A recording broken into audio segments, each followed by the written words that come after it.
สบายดีพ่อแม่พี่น้องเบิดสุขุทุกคนที่เคารพเช่นเก่าเช่นเคยยินดีต้อนรับเข้าสู่ช่องเบานงเด้อพ่อแม่พี่น้องเมื่อนี้ตอนเช้าก็ได้มาหาเบาสวนหลังจากที่เฮ็ดอยู่เฮ็ดกินนึ่งข้าวเบาไฟอยู่เฮือนแล้วกับเบานงก็สิได้มาหาเบาสวนพอดีวันนี้เบาจอยเพิ่นก็ได้แชทมาบอกว่ามาถ่ายเฮือนเบาสวนแน่เบานงก็เลยเมื่อวานนี้ไปสวรรณเขตไปจังหวัดสวรรณเขตพ่อแม่พี่น้อง พอดีไปเป็นนั้นไปรับฟันพอดีไปเห็ดแขวแล้วแขวทั้งหน้านี่แหละพี่น้องงามบ่งามก็ติชมกันได้เด้อพี่น้องเนาะเพราะว่าจะสิว่าจะได้เลยพื้นฐานของเบานุ่งกับเป็นคนฟันบ่ดีอยู่แล้วเป็นฟันเกี่ยวน้ำมานะบ่อย่างสั่นซะพี่น้องเนาะเป็นจะได้กะขอบใจขอบพระคุณกำลังใจพอดีว่านี่เห็นเบาจอยเพิ่นกับว่าให้มาถ่ายเพื่อนตัวแล้วนี่พอดีเพิ่นอยากเห็นตัวเพิ่นต่อเติมนั่นแหละพี่น้องตัวเพิ่นต่อเติมนะเพิ่นต่อเติมไปฮอดไซส์แล้วว้าวบ่อยากของปานใดแล้วบัดนี้ตั้งแต่ได้เขียวใหม่โอ้ยพี่น้องเอ้ยต่อเติมแล้วพี่น้องสังกะสีก็มุงแล้วเห็นเรียบร้อยแล้วพี่น้องแล้วแต่มื้อซื่นนี่บ่าวน้องก็บ่ได้อยู่แล้วตั้งแต่คลิปที่เบาน้องปอยล่าสุดนั่นแหละแล้วแต่เมื่อนั้นพี่น้องแล้วบัดนี้ก็มีติปล่อยลงจังซี่เลยพี่น้องถ้าผู้ใดอยากซอยเพิ่นอีกก็ได้พี่น้องเนาะอยากซอยเพิ่นอีกก็ได้อยากให้เพิ่นเกาะเติมได้หรือเฮ็ดเป็นห้องเลยก็ได้เด้อพี่น้องมื้อนี้บ่น้องก็มาเป็นมาถ่ายให้เพิ่นเบิ่ง FC พี่น้องที่ยังฮักยังห่วงเบาสวนช่วงนี้เพิ่นก็กำลังจะลงไร่ลงนาพี่น้องต่างคนก็สิลงไห้ลงนาคือกันนี่แต่เบานุ่งนี่แหละยังคิดยากอยู่ปีนี้ว่าสิลงไห้ลงนาบ่นะคิดสองจิตสองใจอยู่ได้แต่ว่าก็สิลงคือเก่าแหละพี่น้องสิให้เบาบางเพิ่นไถแล้วก่อนเฮาจังค่อยไถตามหลังเพิ่นเพราะว่าเฮาต้องยืมรถเพิ่นไถพี่น้องเนาะไปจะได้ก็ไปเบิ่งรับชมบรรยากาศนํกันพี่น้องนะวันนี้มื้อนี้กับพี่น้องหลายบอนเบาน้องจะได้ไปเพราะว่าเมื่อวานนี่เบาน้องก็ไปธุระอยู่สวรรณเขตกับไปหับเงินให้แม่เพิ่นเพื่อที่จะมาเจาะน้ำบาดาลอยู่ที่วัดไปพี่น้องถ่ายชมบรรยากาศไปน้ำกันพอดีเบาน้องก็เป็นสะพานบุญเจาะบาดาลให้วัดนะพอดีแม่เพิ่นอยากเป็นเจ้าภาพไปพี่น้องเนาะอันนี้ก็ขอบใจแล้วบัดนี้แล้วมื้อนี้ก็มาเป็นไป2 บอนมีพี่น้องไปหาน้องแดงน้ำเด้อพี่น้องน้องแดงน้ำน้องแดงพอดีบ่น้องก็ไปเป็นสะพานบุญให้น้องแดงน้ำในช่วงเช้าๆหรือบ่ายๆนี่แหละส่วนในประมาณนี้แหละพี่น้องเอื้อยเพิ่นกับดิตนสงสารน้องแดงน้องคำตาที่เพิ่นโดดเดียวได้ว่าสั้นๆแต่เนาะเอาเดี๋ยวเบิ่งอันนี้ก่อนเพิ่นกันไปพี่น้องมาเบิ่งอันนี้เพิ่นก่อนนี่แล้วบ่ได้พี่น้องมุงแล้วบ่แล้วถามว่ามันก็คักอยู่พี่น้องเพิ่นโอนแล้วเสร็จเรียบร้อยสังกะสีก็ซื้อแน่บ่ซื้อแน่ก็ซื้อแน่นอนตรงอยู่พี่น้องนี่ช่วงกลางหน่อยนึงนะตรงได้เรียบร้อยพี่น้องมุมสูงพี่น้องมุมสูงเปิดมุมสูงให้เบิ่ง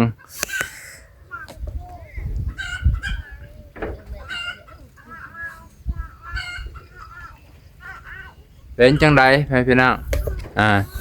เป็นจังไดมุมสูงโอเคบ่เนาะแต่ว่าก็ผ่านอยู่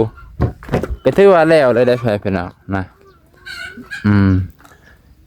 แล้วบ่แล้วนี่เพิ่นมงพุ่นปานลมเพิ่นก็ใส่คักแน่บ่น้องก็คิดน้อยคิดใหญ่อยู่ได้ว่าสิเปลี่ยนห้องน้ำเป็นสังกะสีสิเปลี่ยนกระเบื้องในห้องน้ำมาเป็นสังกะสีเพราะว่ากระเบื้องมันบ่น้องใส่แล้วมันยังบ่ครบ4 แผ่นนั่นแหละพี่น้องต้องแต่ดนแล้วบ่ได้แก้จักไขจักเทื่อบ่มีเวลาไปนั่นไปนี่ตลอดคือจังซี่แหละตอนเช้าก็ได้มาพี่นี่ถือว่าแล้วเรียบร้อยแล้วพี่น้องนะขอบใจขอบพระคุณพ่อแม่พี่น้องที่ซอยเบาสวนอีกครั้งหนึ่งเด้อพี่น้องบ่น้องก็ขอบคุณแทนเบาสวนเนาะขอบใจที่ติดตนสงสารเพิ่นมีแต่ทางนานี่พี่น้องทางนานี่กะ เพิ่นอาจจะเอาดินเข้าแล้วเพิ่นก็สิเทปูนถ้าเทปูนถ้าเทแบบนี้นั้นคิดว่าน่าจะบ่ได้ต้องเฮ็ดบล็อกตีบล็อกก่อนให้เพิ่นน่ะตีบล็อกค่อยเอาดินเข้าแล้วค่อยเทพื้นก็ซะมันก็สิสไลด์ตลอดมันไหลลงสไลด์เนาะมันสิสไลด์ลงเราต้องตีบล็อกเป็นบล็อกก่อนรถเพิ่นก็ช่วงนี้เพิ่นบ่ได้ไปตลาดน้อยพี่น้องก็สิลงให้ลงหน้านั่นแหละแต่ก็ลงให้ลงหน้าแล้วมาเบิ่งอ้ายนักเรียนเพิ่นก็สบายดีอ้ายนักเรียนสบายดีมื้อนี้วันหยังไปโรงเรียนก่อน นี่ลืมแล้วไม่ได้เซ็งครูบอกอยู่บ่มื้อในวันที่13ให้พี่น้องวันที่13เด้อใกล้สิเซ็งแล้วเนาะพี่จะใกล้สิเซ็งแล้วแหละนักเรียนครูเพิ่นก็เลยเร่งให้นักเรียนเข้าผู้ใดบ่ได้เข้าเป็นปีเพิ่นก็เร่งถ่ายเทอมนี่แหละเพิ่นสิได้ให้นักเรียนขึ้นห้องเด้ใส่เสื้อมั่มไปอย่ากาชั่วโมงแล้วไปนางมีนาอย่าเฝ้าตัวดอกกระเจียวยังบ่มีฮอดดอกเนาะแม่นดอกอันนี้ฮะครับยังอันนี้น่ะยอดดอกบ่ยอดใบเนาะใบมันมันนี่เด้ลูกสาวชุดผู้ใดผู้นี้ตัวแกนแม่บ่กี้บุญโลดอย่าไปบ่ลูกสาวขุดเอานำกันนั่นแหละเนาะนำกันนั่นแหละแกกินแซ่บอยู่เคยต้มอยู่ได้ต้มแล้วโอ้ยแซ่บอยู่แบบนี้เนาะมันอ่อนๆธรรมชาติก็คือว่าบ่ต้องไปกินดอกให้มันเมื่อยเอาแบบนั้นเนาะดันล่ะเนาะเอาดันล่ะคือเฮ็ดสิไปหุดถ้วยอะไรบ่น้องฮะสิไปไทยหน้าแล้วบ่แม่นไปไทยหน้าสิไปซาวน่าอันนี้สบายดีบ่น้องสบายดีซาวน่าจัก15มื้อนี่ให้มันได้5-6ไทยโดยเราชวนกับซิตี้อันนั้นไปเฮ็ดเวียกแล้วอันนี้ก็ให้หน้าตัวเก่าน่ะเฮ็ดแล้วให้หน้าตัวใหม่ให้หน้าตัวเก่านั้นมันบ่ลายมักจกอลุงผู้หลักผู้ใหญ่เพิ่นเอามาให้เพราะว่ามักจกสวาดมี2อันมักจกมีทั้งจกมีทั้งส่วนแล้วลุยเลยบัดนี้เนาะโดยอันนี้ก็ถ้าลูกเมียกินข้าวกินน้ำก่อนเฮ็ดงานแบบถ้าก่อนกินข้าวกินน้ำเพิ่มพลังก่อนพร้อมบ่แม่บ่เกมปีนาจังเลยพร้อมอยู่น่ะเสียงค่อยๆนึงปีนาจังบ่ได้ซะอันนั้นจังบ่ได้ชื่อเขาแม่นมันแหละมันได้กินข้าวกินน้ำแล้วก็ครอบครัวก็อยู่สะดวกลูกคันมีข้าวมีน้ำเนาะโดยอันนี้ก็อึดคูปีเฮาวันนี้ก็ซื้อทุปีอยู่โอ้ยบ่ไหวแล้วเป็นจังได๋แม่นความลาวแหละเฮาก็สิลุดพรกันซื้อเนาะให้หน้าให้มันเพิ่มขึ้นปีนี้เพิ่มให้หน้าขึ้นโดยเพิ่มให้หน้าขึ้นปีกายนี่จะให้ซั่นปีกายนี่ก็บ่ได้ซาวและดุดให้หน้าเก่าแหละให้หน้าเก่าเบิกไว้แต่ตอนอยู่กับแม่บกิมหันกับบ่ได้เฮ็ดให้หน้าปีนี้แม่บกิมมาตอนรับแม่บกิมมีเลยเนาะโอ้ยปีนี้ก็ซาวออกอีกอันนี้คือได้ซาวมันซ่าเกินไปติคันสิมาซาวยามนี่บ่ยามนี้แหละครับซาวนี่ว่าเฮาก็ดำเดือน8พุ่นและดำก็ดำซ่าแล้วดูนั่นและเฮาดำเดือน8น่ะยันว่าซาวตั้งแต่เฮาก็วาดก้าแล้วก็เผาก้าแล้วก็ซาวให้หน้าเลยน่ะให้หน้าคุมเพื่อกาใหญ่เนาะเพื่อกาใหญ่ทางนี้ก็สิได้หลายอยู่เฮาก็อันนั้นก็บ่มีแนวเฮ็ดเด้ผู้นึงจกออกผู้นึงตัวละอ้าวใส่ทรงดาบาเนี่ยสิไปส่งโรงเรียนบ่สิไปส่งดูนางมีหน้าไปนำกันกับมาเด้อตอนเพศค่อยไปจอบเด้อบ่ไปบ่ได้อาจารย์ในครูหายได้ไปเด้ไปโรงเรียนเด้ถ้าบ่กินเราไปคู่มือได้ใส่เสื้อหั่นบางมื้อเราย่างมากับบ่กินมาซาโพดกับน้องเอานางไม่น่าทันอยู่5 6 7 โมง7 โมงเนาะโอ้ยครูเพิ่นมา8 โมงกว่าเพิ่นเข้ามั้ย8 โมงกว่าแนวเฮ็ดคือว่ามุ่งแล้วเลยได้เดินทางก็ได้แล้วเนาะโดยบ่เห็นผู้หลักผู้ใหญ่เพิ่นมาเบาจอยกับเพิ่นพากบอกอยู่ว่ามาถ่ายเบิ่งก็เลยมาถ่ายให้บ่เห็นเบาจอยเพิ่นมากับ เบาน้อง เพิ่นฝากบอกเมื่อวานนี้ข่อยก็เลยมาถ่ายให้เบิ่งว่าแล้วข่อยก็แซกบอกเพิ่นอยู่ว่าแล้วเด้ออันบ่ส่วนเฮ็ด โดยพอดี14แผ่นปั๊บ พอดีเลย โดยคันว่าคันพาออกก็เรือครึ่งหนึงแผ่นหักขน้อยเบาส่วนนี่ก็บ่ได้พาออกก็เลย กบไว้เลย ใส่เป็นแผ่นเลย มันก็ยังบ่ห่างปานนี่มันทำนี่พอดีกระเทิน ยับเข้ามาเนาะ ยับเลย ขยับเข้ามาต่อไปพี่นางเอ้ยแต่ว่าแล้วเรียบร้อย แล้วเรียบร้อย ข้าวเฮียนนะเกมเอ้ยจังได๋ก็สิปิดเฮียนแหละเพิ่นคู่ว่าประมาณวันที่20นี่แหละ20เดือนนี้อีกน้อยหนึงเลยนะนี่ก็วันที่10เด้ วันที่20มันปิดเนาะ ประมาณวันที่ เงินค่ารถก็บ่มีสิจ่ายค่ารถในวันที่20เด้บ่น้อง แน่ โอ้ย 20และ วันนี้ ตอนมีกำลังบ่พาวหาไว เฮ็ดได้อันนี้ก็ ๆก็บ่ติกันแหละหารายจ่ายมันหลายทาง ยังเอา รายจ่ายหลายทางแต่รายหับทางเดียวนี่มันก็ห่วยบ่ไหวเด้เนาะ อยู่ระยะตัวละเปียกเสือนั่นตัวละ อืมสมมุติว่าหาแต่อันนี้ก็ป้าตัวให้พี่น้องเอ้ยบ่แม่นธรรมดาหาแต่ตลาดน้อยขายแต่ตลาดน้อยเพิ่นทั้งเฮือนว่าห่วยจักค่าข้าวค่าน้ำค่า ใหญ่ก็อันนี้ก็ทักบอกผู้หลักผู้ใหญ่เบาลาวงัวน้อยหันใต้แล้วมาค่อยกันแลกเข้าซอบหนึง บ่ โดยแลกเข้าเปลือกซอบ เอาแล้วน้อยๆตายแล้ว ฝนตกหัน บักอันงัวกระป๋องนั่นบ่ โดยเมื่อฝนตกตายแล้วชมเขาหน่อยนี่แลกเข้าเปลือกซอบหนึง โอ้มันไปตายอยู่ใช่น่ะ ตายอยู่บ้านพุ่น อะไรมันคือไปฮอดไกลแท้ ไปน้ำหมูมัน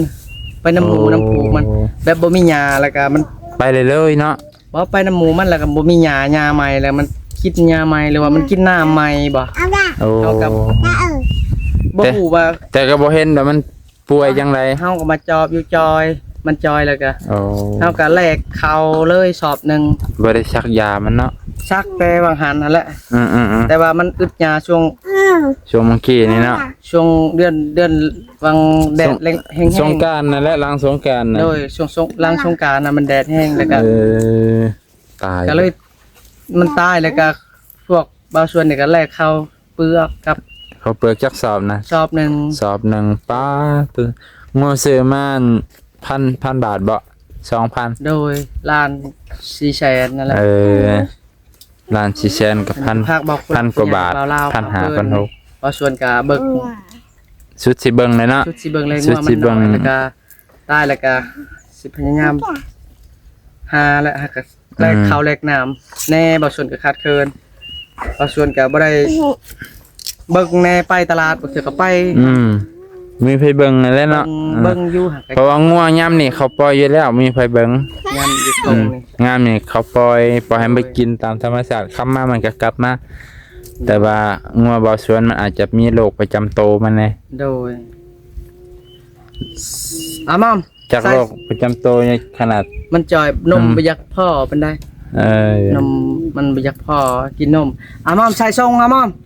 ไปส่งไว้ นางมินาไปนางมินาไปกระหมายไปใส่ส่งนางพินใส่จกเอาข่าวครับใส่น้ำ ถ้ากิมเราไปโรงเรียนผู้เดียวโอ้ แม่ ย หายนะ อุกใจได้เกม เล เว้ ย ย แล้วนี่นุ ใกล้สิปิดแล้วฮามเอ้ย สิปิดแล้วยังบ่เฮิงเลย อีกประมาณ10กว่ามื้อ 10กว่ามื้อ 2 อาทิตย์ใส่เสื้อไว้ ใส่เสื้อมา การที่ไปโรงเรียนเนี่ยเป็นการทุกข์ทรมานที่สุดสำหรับเด็กน้อยบ่ว่าเด็กน้อยแหละการไปเรียนเนี่ยแฮงวิชาที่บ่เข้าใจเนี่ยแฮงบ่อยากเข้าบ่แม่นตั้งเว้า แม่นนะ หากเข้าเฮียนนี่ นี่คือข่อยนี่วิชาคณิตศาสตร์ที่ข่อยบ่มัก ข่อยเป็นคน ใส่เบิด ข่อยเป็นใส่หัวบ่ค่อยเก่ง เจ้าพ่อได้แหละบ่ได้ อุ้ยเนาะเด้อล่ะเนาะจ้าโดยแหละยังท่านกินข้าวบ่เนี่ยป้าตะเดินลาหิวข้าวแล้ว มันบ่มีแนวกิน ก่อนเลยกินอันนั้นจำ มีติโคกได้บ่ส่วนสีสาวหน้าได้บ่น้อง โอ้ มีติโคกใหม่ได้ มีติโคก โดยมีติโคกใหม่นะสิให้ได้ดำปีนี้เลย สาวจักให้ จังหวะนี่แหละสาวเฮาก็ยังบ่ว่านั่นแหละ เฮ็ดไปเรื่อยๆเนาะคันมันทันก็เฮ็ดคันมันทันก็ได้ ใหม่แบบทีๆเลยนะเฮาอยากสาวหน้าเนี่ย ปาด แต่ว่าบ้านบ่มีหน้าแล้วก็จะเป็นเห็ด โอ้ หน้าบ่ลายแล้วก็ สิเอามาจกนี่บ่ขุดจุบจับ จก จุบ นี่แห จั ละ บปาดสร้างว่า และขุด ปกติเอารถไถและเขาบุกเบิก ไทยก็ยังเบิกบ่ได้ได้รถไทยก็ได้ มันหกแห้ง มันป้าใหม่เฮาตัดไว้แล้ว โอ้ แล้วติดต่อมันสำคัญสำคัญ โอ้ เคี่ยวบ่ได้อันนี้ผักบอกผักบงนะบัดนี้ได้ เนาะพ้น บ่ได้นี่ได้ พ้น4-5เทื่อประมาณนี้แหละแล้วบัดนี้แดดบ่แห้งพอได้ก็เขียวบ่เลยเต็มสวนไปพี่น้อง ฮะส่งเทือได้ผลบ้านเฮาเลยเทื่อนึงบ่ สองเทื่อไปสอง เนาะ ล่าสุดนี่แห้งทั้งฝ่าทั้งฝนทั้งฝ่าแตกอึกกระตึกคือโคมมองอื่นนี่ผ่าต้นไม้จน จนนั่น ส่งเทือ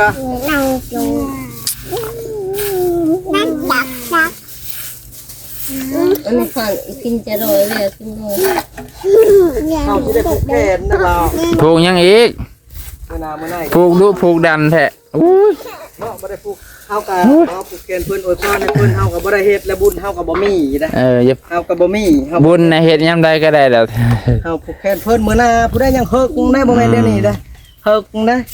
บ่สนก็ยังบ่มี คอย ให้เพิ่นก็ คอยบ่สนับสนุนเอะอะผูกแขนเอะอะผูกแขนคอยบ่มาเด้ขนาดพี่น้องใครยังโอ้ยสิเจ้าอย่าผูกดุหลายแต่ ลายแล้ว บ่ได้เจ็บไข้ได้ป่วยก็สิผูกที่แขน มีแต่บ่าวนุ่งกับแม่บักกิมคอยแน่แล้วก็พ่อคอยสำนันเราได้ บ่ แขนบัดนี้อันนั้น บ่ต้องผูกเพิกดอก บ่ผูกผู้รักผู้ใหญ่เพิ่นฮะ ตั้งใจทำมาให้กินนี่พอแหละปลูกมันเปลืองงบประมาณเฮา ลายบ่มีแต่ ครับ คอยกับแม่บักกิมนี่ละ คันจะปลูกอยากก็ได้คางหมูคาม้าคาเป็ดคาไก่ บ่ได้เอาลายพอให้เขาผูกพ่อได้ผู้รักผู้ใหญ่เพิ่นซอยเหลือเฮา บ่เป็นหยังดอกเจะตอบแทนบุญคุณโดยเฮ็ดคุณงามความดีตั้งใจหาเงินหาค่ำเพิ่นก็ดีใจแล้วอันนี้ค่อยตอบแทนพ่อแม่พี่น้องเลยพี่น้อง โอ้ยผมดอลลาร์นี่คือเป็นจังซี่ฮะ พินพินพิน ใส่ เสื้อแล้วบ่หั่น ผมสีทองทำกับพลังอย่าเฮ็ดกองข่อยแล้วอะเนาะปุ๊บออกเลย นางมีนาไปนางมีนาชาลอตปะไปกับอ้ายไป ไป ไปนางมีนา ไปมีนา ไปแล้วแม่มาสวายโผด กินข้าวแล้วป่ะจ๊ะ จะเราจะมั่มในคนประจอบเด้อในข้าประจอบเด้อ ยังตอนกินข้าวแล้วสิไปแทนมาไปผู้เดียวสัน ไปผู้เดียวเกมไปผู้เดียวเด้อ ไปผู้เดียวเด้อ สิเป็นยังเด้จังได๋อีเพิ่งก็อยู่หั่น เมื่อ แหละ สิจกให้เขามาจกเขาให้มาไปชาลอตเอาหลังปะ บ่เราบ่ไปก็บ่บังคับแล้วล่ะ นางพิน ไม่ได้เป็นตัวเหี้ย นางพินนางพินป้าป้ามั่ม สู้ๆฮัมสู้ๆเด้อ ไปเอามานี่บอกบ้านนงพาบอกบ้านนงยาวมือสิเพิ่นขน่อยไปโรงเรียนก็ได้ลาน ไปโรงเรียนก่อนละบ๊ายบาย ยาวมือดูเฮียนยาวมือ โดยตั้งใจเฮียน ขาน้อยบ้านเฮาเมืองลาวนี่ เด้เดี๋ยวล่ะสิไปเป็นหมู่อ้ายเด้ ฮะเอาไปก็เด้อบ้านนง โอเคส่งเท่าเก็มไปโรงเรียนค่ะอดน้ำครับ ได้เฮียนได้แล้วได้นับพอด30 40 อ่านออกเขียนได้ก็พอละบ่ต้อง ยังบ่ทันได้อ่านออก เป็นเจ้าเป็นนายล่ะ อะไรตัวนึงตัวอะไรตัวหนังสือ เอาไม่เด้อล่ะเอาเด้อ ว่า เราแนมหน้าเด้อเหรอ ไปเงินครับต้องบ้านนงไปต้องเอา น่ะ ต้องเอาไป อีพ่อเนาะข่อยบ่อยากไปอย่าบังคับข่อยทอดเนาะแม่นบ่คนบ่อยากไปเนาะ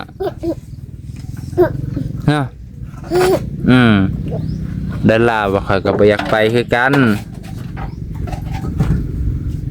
เบิ่งแมงขี้นูนแมงจุกจี้นี่ว้าตัวหลายแท้วะมีแต่ตัวน้อยๆ แม่งคือลูกอย่าไปทุบเขาได้เยอะ แม่นบ่ยามกลางเว้นนี่เนาะ ข่อยเป็นหาคุ้ยบ่เป็น กินหูแถวกงไม้หน่อยนี่ คันเป็นฮู้ๆมีคุ้ยๆนะแม่นเลยบ่ แม่นเลย เออ แต่กงไม้กงอันนั้นชุ่มอืมบัดปีหน้าก็ได้ไปโรงเรียนแล้วลอยเอ้ยเด้อไปโรงเรียนเด้อปีหน้าเด้อปีนี้บ่ไปปีหน้าจังไปโอเค